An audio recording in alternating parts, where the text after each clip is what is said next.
আগামীকালকের দিন বাদেই চলে আসছে 15ই আগস্ট। আর এই 15 আগস্ট নিয়ে অনেকের মধ্যেই একটা চিন্তাভাবনা কাজ করছে বা শঙ্কা কাজ করছে যে এই ছুটিটা থাকছে কি না, বা অনেকেই দূরবর্তী জেলার লোকজন আছেন যারা বিভিন্ন জায়গায় চাকরি করেন, তারা কিন্তু এই ছুটিটার দিকে তাকিয়ে আছেন।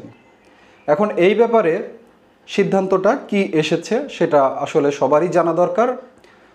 গতকালকে অর্থাৎ 12ই আগস্ট সাংবাদিকেরা স্বরাষ্ট্র উপদেষ্টা মহোদয়কে জিজ্ঞাসা করেছিলেন যে 15ই আগস্টের ছুটি থাকছে কি না।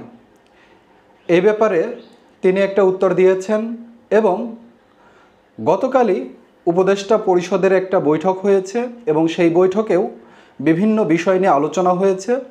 তো সেটার ব্যাপারেও সাংবাদিকদের প্রশ্ন ছিল যে 15ই আগস্টের ছুটি থাকছে কি না। সর্বত্রই এই একই প্রশ্ন।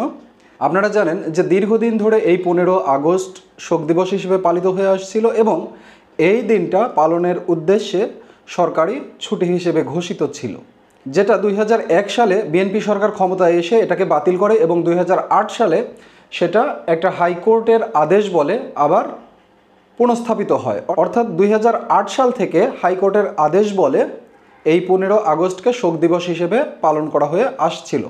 কিন্তু হঠাৎ করে 5 আগস্ট শেখ হাসিনার পদত্যাগের মধ্য দিয়ে আওয়ামী লীগ সরকারের পতন হয় এবং এই পতনের পরে এইটা নিয়ে বড় ধরনের একটা প্রশ্ন উঠেছে।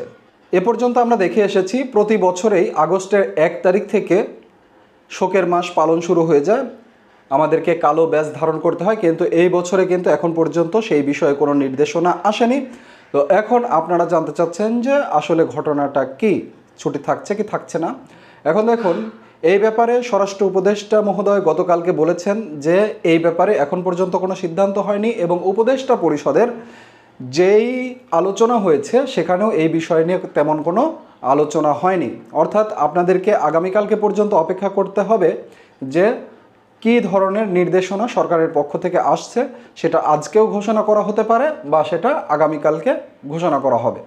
তো সে পর্যন্ত সবাই অপেক্ষায় থাকুন, ভালো থাকবেন, সুস্থ থাকবেন আর চ্যানেলটা সাবস্ক্রাইব করে দিবেন অবশ্যই, কারণ এই ধরনের নিউজ কিন্তু এবং ইনকাম ট্যাক্স রিলেটেড সকল তথ্য কিন্তু আমার এই চ্যানেলে পাবেন। তো ভালো থাকবেন, সবার সুস্থতা কামনায়, আল্লাহ হাফেজ।